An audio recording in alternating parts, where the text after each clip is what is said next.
Hey guys, and welcome to another First Impressions video, the video game series in which we look at a recently released game and I give you my first thoughts and impressions on it. Now today we're actually looking at a game that came out last year, but the dev sent me a copy of it, so I figured it was only right that I would check it out and see what I thought. Honestly, I'm not overly impressed.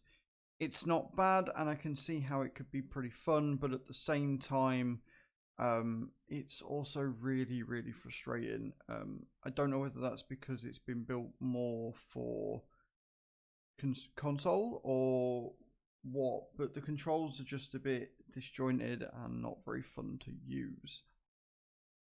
As always, we'll look through the options first and then I'll jump into the game and I will give you my first thoughts and impressions, the good, the bad, and everything in between. Let's jump into it. Alright, the settings then. I'm actually pretty impressed with the settings so far. They're really good, they're very in-depth. It would be nice if they explained a few more things.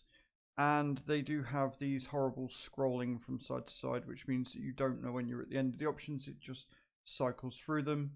Personal pet peeve, really don't like them. Your transmission is set to automatic by default, which is good. Your controls are fully rebindable, which is really nice. You can assign a controller if you want, etc. I haven't switched mine on. I feel that this game might be better with the controller, which is a shame because most simulators work really well with the keyboard and mouse. Unfortunately, this one not so much. Your audio settings, your sound effects and your master volume set to maximum, but your music and radio is set to 50.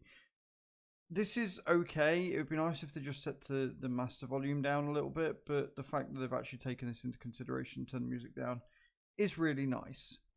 And then your graphics options. You've got your resolution, full screen, your overall graphics, and then you've got all these different options here. And interestingly enough, a lot of these options are set way down, even though it started on very high. Changed it to ultra. I expected a lot of these settings to change. They didn't, so I don't actually know what the overall graphics kind of does, but here we are. You've got your overall graphics, draw distance, field of view, grass density, and grass distance. Then you've got your image, AA, ambient occlusion, bloom, and motion blur are all set off by default, which is fantastic. I like the fact that they've gone with the turning motion blur off by default. I haven't turned it on. I don't want to turn it on. I'm okay with not having it on. And you've got your fog amount, brightness, contrast, and saturation. And then you've got your particles. These are all turned down really low, so I've maxed them all out, and the game still runs fairly fine. So yeah, overall, really in-depth menu, really happy with it. I like the fact you can control your keyboard and your controls, which is good. And you can assign a controller if you so desire. Let's jump into the game and see how it plays, shall we? Alright, we're in the game then. You have a map that you can access in the bottom left hand corner, or you can press Z. What I will say is a lot of the default controls are really weird. They don't really make a lot of sense, like you would expect map to be bound to M. Again, you can change all these controls. This is just going off default.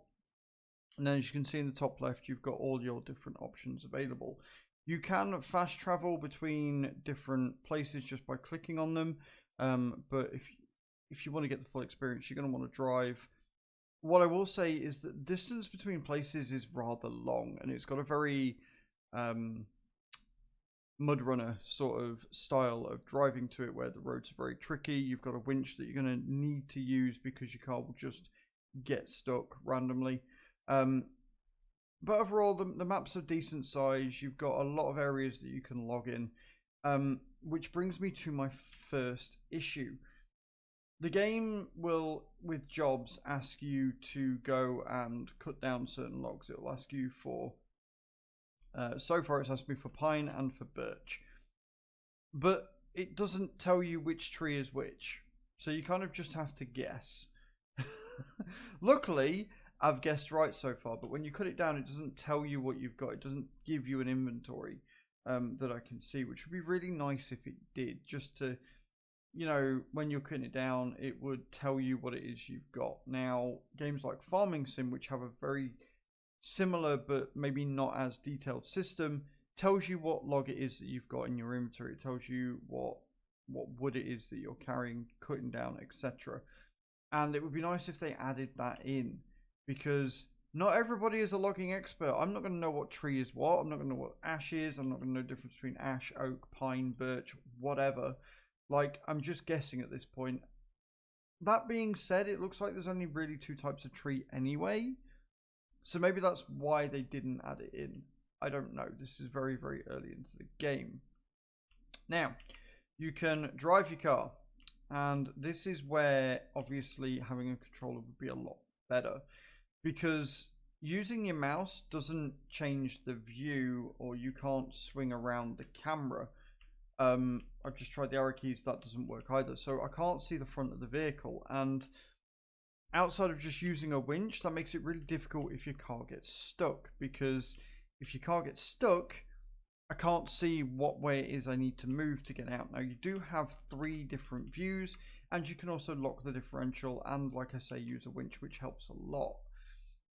The in-game physics are something else. You're on a very wishy-washy sort of suspension, which is something you would expect from a pickup. Honestly, though, the fact that I can't turn around the camera, it's such a little thing that makes such a huge difference. And I don't know if on a controller using the right analog stick would allow you to turn the camera around. But if it does, then I would say just give up with keyboard and mouse and just use your controller from the get-go. The driving is interesting outside of that, though. Like, it's, you know, it's done in, like I say, a very mud runner sort of style where your terrain is very harsh and you have to sort of work your way through it.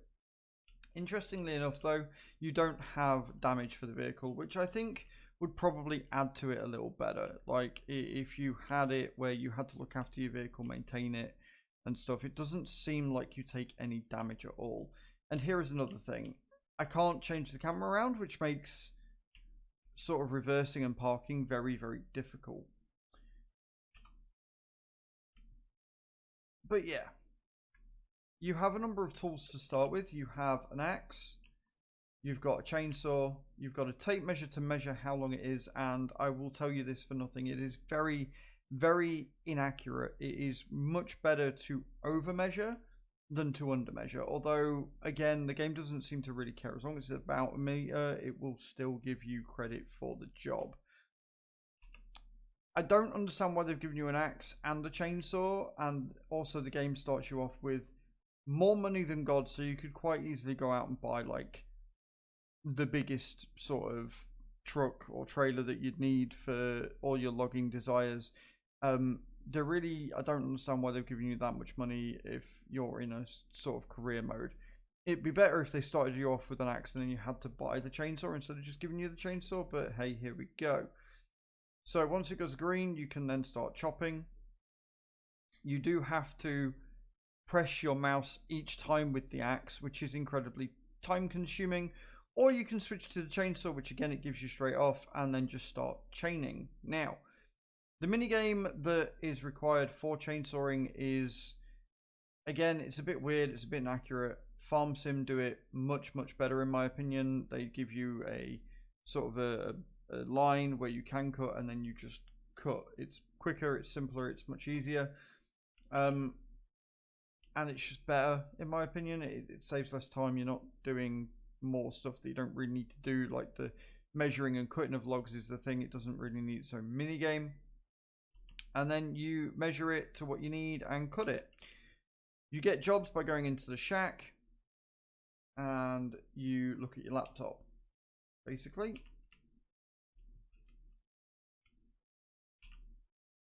And as you can see, you've got things that you need to sort of go. The jobs get progressively harder as you level up. So you can do just straight up logs for delivery, or you can start weighing things and getting a number of amount of like weighted chips and stuff, which will require you to buy a new tool to make it so that you can cut down the wood into chips.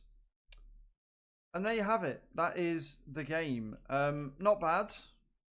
Not the best attempt I've ever seen. Again, I would rather just play Farming Sim, if I'm honest, which has got logging in it as the base game, as well as everything else that you've got going on.